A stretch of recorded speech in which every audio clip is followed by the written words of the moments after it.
नमस्कार दोस्तों, मैं किट्टू मौर्य एसएससी चैनल में आपका स्वागत करती हूँ। आज मैं आपको SSC railway defence state exam में पूछे जाने वाले वायु के मोस्ट टॉपिक से कोशिका के बारे में बताती हूँ। कोशिका होता क्या है, इसके कितने भाग होते हैं, इसके महत्व क्या होते हैं, इन सब के बारे में आज इसे एक क्लास में हम बताते हैं। कोशिका होता क्या है। कोशिका जीवन की संरचनात्मक एवं क्रियात्मक इकाई को कोशिका कहते हैं। सभी जीव कोशिकाओं से बने होते हैं।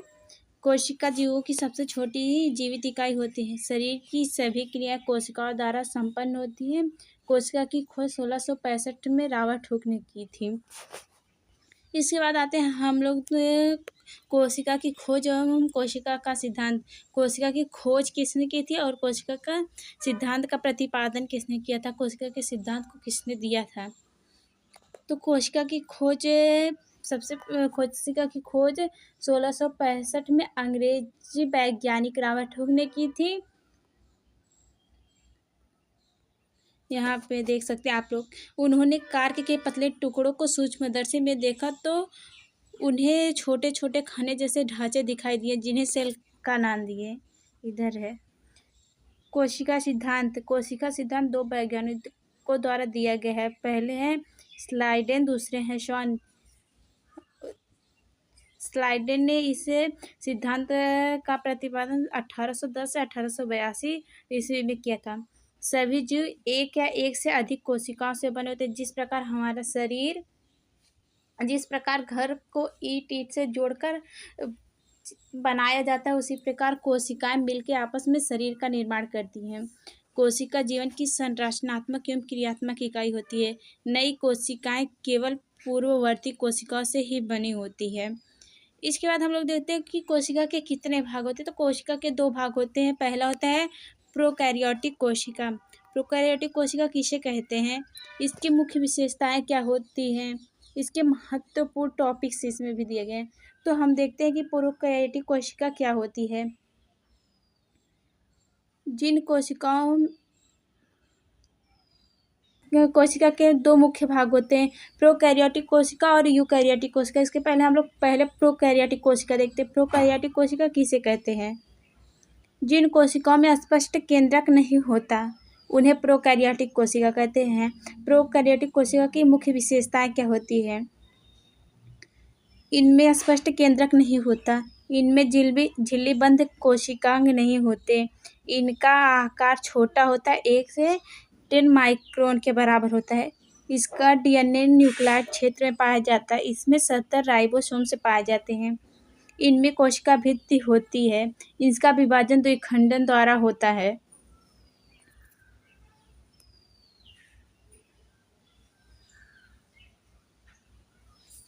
इसके बाद हम लोग देखते हैं कि इसके उदाहरण भी है। इसके उदाहरण है जैसे बैक्टीरिया हो गया, लैक्टोबैसिलस हो गया, साइनोबैक्टीरिया हो गया, ब्लू ग्रीन एल्गी हो गया। इसके कुछ महत्वपूर्ण टॉपिक्स भी हैं यहाँ पे। प्रोकैरियोटिक कोशिकाएं पृथ्वी पर सबसे पहले उत्पन्न हुई थी और आज भी अत्यधिक संख्या में पाई जाती हैं। प्रोकैरियोटिक कोशिका के कई भाग होते हैं, आप लोग यहाँ पे देख सकते हैं। कोशिका भित्ति, कोशिका झिल्ली, साइटोप्लाज्म, पीली न्यूक्लियाइड जिसमें डीएनए होता है, पीली चिपकने के लिए होता है। इसमें फ्लैजेला भी होता है गम के लिए, इसमें गम का जो कार्य करता है। इसके बाद हम आते हैं इसके दूसरे भाग पे। कोशिका के दूसरा जो भाग होता है यूकैरियोटिक कोशिका। यूकैरियोटिक कोशिका किसे कहते हैं, जिन कोशिकाओं में स्पष्ट केंद्रक तथा झिल्लीबद्ध कोशिकांग होते हैं उन्हें यूकैरियोटिक कोशिका कहते हैं। इसके मुख्य विशेषताएं क्या क्या है, इनमें स्पष्ट केंद्रक होता है, इसमें झिल्लीबद्ध कोशिकांग पाए जाते हैं, इनका आकार प्रायः बड़ा होता है 10 से 100 माइक्रोन के बराबर, इनका डीएनए रैखिक होता है, इनमें 80 राइबोसोम से पाए जाते हैं। ये मुख्यतः एक कोशिकीय व बहुकोशिकीय उच्च जीवों में पाए जाते हैं। इसके उदाहरण जैसे पौधे, जंतु, कवक, प्रोटिस्टा आदि में सब पाए जाते हैं। इसके महत्वपूर्ण टॉपिक्स है इधर। यूकैरियोटिक कोशिका संरचनात्मक और क्रियात्मक रूप से अधिक जटिल होती है और प्रोकैरियोटिक में संरचनात्मक एवं क्रियात्मक कोशिकाएं पाई जाती है, लेकिन इसमें यूकैरियोटिक कोशिका में संरचनात्मक और क्रियात्मक रूप से अधिक जटिल होती है। इसके भी अनेक भाग होते हैं,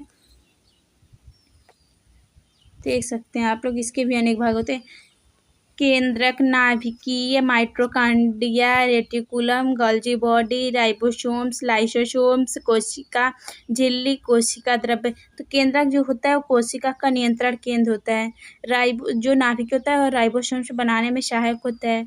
माइटोकॉन्ड्रिया जो होता है उच्च उत्पादन का स्थल होता है। रेटिकुलम जो रिफ होता है वो प्रोटीन व लिपिड का परिवहन करता है। गोल्जी बॉडी जो होता है पदार्थों को पैक व परिवहन करती है। राइबोसोम प्रोटीन संश्लेषण का स्थल होता है।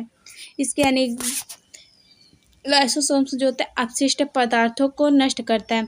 कोशिका झिल्ली कोशिका की सुरक्षा करते हैं। कोशिका द्रव्य सभी कोशिकाओं का माध्यम होता है। इसके बाद हम लोग देखते हैं पादप कोशिका क्या होती है। Plant cell. पादप कोशिका में कुछ विशेष संरचनाएं पाई जाती हैं जिन्हें जंतु कोशिकाओं से अलग बनाती है। इसमें कुछ विशेष पादप कोशिका में कुछ विशेष संरचनाएं पाई जाती हैं जो इसे जंतु कोशिकाओं से अलग बनाती है। इसके मुख्य विशेषताएं भी इधर देख सकते हैं आप लोग। इसमें कोशिका भित्ति होती है। प्लास्टिड जैसे क्लोरोप्लास्ट पाए जाते हैं। बड़ी केंद्रीय रितिका होती है। इसका आकार प्रायः निश्चित नियमित होता है। भंडारण के लिए स्टार्च होता है। इसमें सेंट्रोसोम से नहीं होते हैं। इसके कुछ महत्वपूर्ण टॉपिक्स इधर है। पादप कोशिका की ये विशेषता इसे स्थिरता, ऊर्जा निर्माण और भंडारण में सक्षम बनाते हैं। इसके कई अलग भाग होते हैं। कोशिका भित्ति, माइटोकॉन्ड्रिया, साइटोप्लाज्म, कोशिका झिल्ली, गोल्जी बॉडी, केंद्रक, क्लोरोप्लास्ट। प्रोकैरियोटिक कोशिका में प्लैनेट सेल के बारे में ही बताया जाता है। इसके बाद हम आते हैं इसका अलग दूसरा भाग देखते हैं क्या होता है। जंतु कोशिका क्या होता है।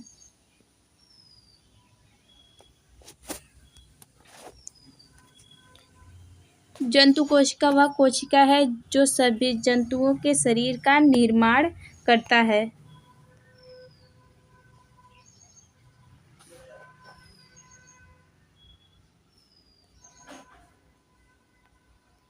जंतु कोशिका वह कोशिका जो सभी जंतुओं के शरीर का निर्माण करती है।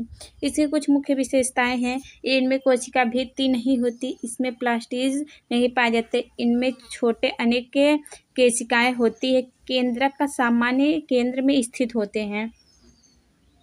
गोल्जी बॉडी स्पष्ट रूप से पाई जाती है। सेंट्रिओल्स पाए जाते हैं। इसका आकार प्रायः अनियमित एवं गोल अंडाकार होते हैं, लेकिन पादप कोशिका का आकार निश्चित होता है। इसके महत्वपूर्ण टॉपिक जो है। जंतु कोशिकाएं विविध कार्यों को करने के लिए विभिन्न आकार तथा संरचनाओं में से युक्त होती है। विभिन्न कार्यों में इसकी संरचना अलग अलग हो जाती है। यहाँ पे देखिए केंद्रक, नाभिकीय, ribosomes, endoplasmic, Golgi body, mitochondria, lysosome, centrioles, कोशिका झिल्ली। उसके बाद हम लोग देखते हैं कि पादप एवं जंतु कोशिका में अंतर। पादप कोशिका में और जंतु कोशिका में अंतर। तो पहले देखते हैं पादप कोशिका। नियत आकार स्थिर कोशिका भित्ति उपस्थित होते हैं। क्लोरोप्लास्ट उपस्थित होते हैं। बड़ी केंद्रीय रितिका वैक्यूल होते हैं। जंतु कोशिका क्या होती है। अनियमित आकार परिवर्तनीय होता है। कोशिका भित्ति अनुपस्थित होता है। प्लास्टिड अनुपस्थित होता है। केंद्रीय रितिका छोटी अनुपस्थित होती है। ये स्लाइड आप लोग देख लीजिएगा। यहाँ पे विशेषताएं हैं पादप कोशिका और जंतु कोशिका में अंतर क्या है, इसे आप लोग अपने से देख लीजिएगा। यहाँ पे एक है,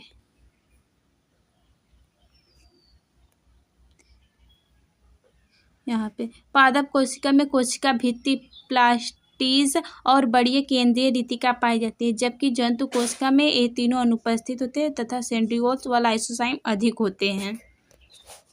अंग एवं उसके का कोशिकांग होता क्या है, हम लोग देखते हैं। कोशिका के अंदर पाए जाने वाले सूक्ष्म संरचनात्मक अंग को कोशिकांग कहते हैं। इसका पहला भाग होता है केंद्रक। कोशिका का नियंत्रण केंद्र होता है, इसमें डीएनए पाया जाता है जो कोशिका की सभी गतिविधियों को नियंत्रित करता है, ये होता है केंद्रक। दूसरा होता है माइटोकॉन्ड्रिया, जैसे आप देख सकते हैं यहाँ पर माइटोकॉन्ड्रिया इसका दूसरा भाग होता है ऊर्जा का उत्पादन करता है, इसे कोशिका का पावर हाउस कहा जाता है। इसका तीसरा भाग होता है राइबोसोम्स,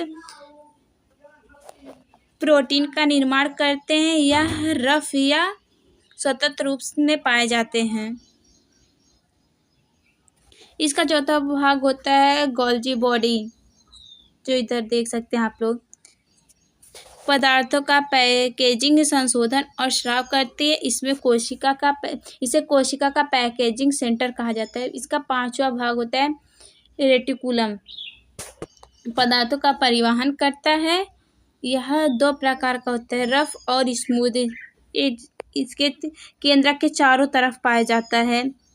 रेटिकुलम केंद्रक के चारों तरफ पाया जाता है। लाइसोसोम्स कोशिका के अपशिष्ट पदार्थों को तोड़ते हैं, इसे कोशिका का सफाई कर्मी कहा जाता है। यहाँ पर देख सकते हैं आप लोग, गोल जो है यहाँ पर, इसे कहते हैं लाइसोसोम। अब कोशिकांग से हर बार SSC, CGL, CHSL, CPO, MTS, railway में हर एग्जाम में 1 से 2 क्वेश्चन हर बार कोशिकांग से पूछता है। उसके नाम और कार्य से हर बार क्वेश्चन पूछता है। अब हम इस कोशिका के पूरे अध्याय को एक चार्ट में देखते हैं, एक स्लाइड में देखते हैं कि कोशिका क्या है। तो कोशिका जीवन की संरचनात्मक एवं क्रियात्मक इकाई है। कोशिका की खोज किसने की थी? कोशिका की खोज रॉबर्ट हुक ने 1665 में की थी। कोशिका सिद्धांत के प्रतिपादन किसने किया था? तो कोशिका सिद्धांत का प्रतिपादन 2 लोग किए थे, पहले है स्लाइडेन, दूसरे हैं स्वान। कोशिका के कितने भाग होते हैं? कोशिका के 2 भाग होते हैं, पहला है प्रोकैरियोटिक, दूसरा होता है यूकैरियोटिक कोशिका। पादप कोशिका में कोशिका भित्ति और क्लोरोप्लास्ट पाए जाते हैं। जंतु कोशिका में कोशिका भित्ति नहीं पाई जाती है।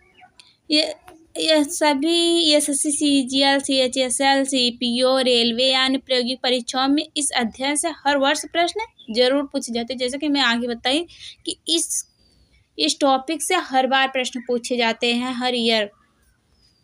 अब इसके बाद हम लोग इससे रिलेटेड 2 क्वेश्चन देख लेते हैं जो कि बहुत ही सिंपल है, एसएससी सीजीएल में पूछा जाता है। कोशिका की खोज किसने की थी? तो कोशिका की खोज पहला किसने की थी? तो पहला ऑप्शन है रॉबर्ट ब्राउन, बी है रॉबर्ट हुक, सी है स्लाइडेन और डी है स्वान। तो कोशिका की खोज रॉबर्ट हुक ने की थी 1665 ईस्वी में। इसके बाद हम लोग दूसरा क्वेश्चन देख लेते हैं, जीवन की संरचनात्मक और क्रियात्मक इकाई किसे कहते हैं? पहला है उत्तर, बी है अंग, सी है कोशिका और डी है केंद्रक। तो जीवन की संरचनात्मक और क्रियात्मक इकाई को कोशिका कहते हैं। जीवन की संरचनात्मक और क्रियात्मक इकाई कोशिका कहलाता है। Okay, thank you, bye bye. हम मिलते हैं अगली क्लास में।